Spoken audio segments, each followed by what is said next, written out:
Care Starmer ఈ విషయాన్ని చెప్తూ అసలు మారిషస్ లీగల్ బ్యాటిల్స్ అనేవి కంటిన్యూస్గా చేస్తూనే వచ్చింది ఈ చాగోస్ ఐలాండ్స్ కోసం. కానీ ఈ డీల్ కూడా మనకి మంచిదే. ఎందుకంటే చాగోస్ ఐలాండ్స్ కానీ చుట్టుపక్కల ప్రాంతాల్లో మారిషస్లో కానీ ఫారెన్ మిలిటరీ వచ్చినా, ఫారెన్ నేవీ వచ్చినా ఆ మారిషస్ ఐలాండ్స్ యాక్సెస్ అనేది ఇంకా కూడా మన చేతిలోనే ఉంది అని చెప్పింది. అయితే ఈ మొత్తం డీల్ సైన్ అయిపోయింది. చాగోస్ ఐలాండ్స్ సోవరెనిటీ కూడా మారిషస్కి ఇచ్చేశారు.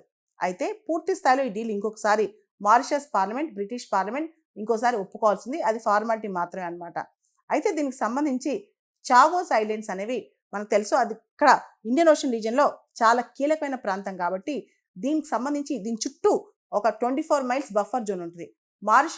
మారిషస్ చేతికి చాగోస్ ఐలాండ్స్ వెళ్ళిపోయినా డీగో గార్షియా చుట్టూ 24 మైల్స్ ఎటువంటి యాక్టివిటీస్ చేయకూడదని చెప్పి కూడా చెప్పింది ఈ డీల్లో యూకే అనమాట. అంటే డీగో గార్షియా వాళ్ళ మిలిటరీకి చాలా ఇంపార్టెంట్ కాబట్టి, వాళ్ళ నేవల్ బేస్, మిలిటరీ బేస్ అంతా అక్కడ ఉంది కాబట్టి దాని చుట్టూ 24 మైల్స్ ఏ యాక్టివిటీస్ మారిషస్ చేయకూడదని కూడా ఈ డీల్లో ఉంది.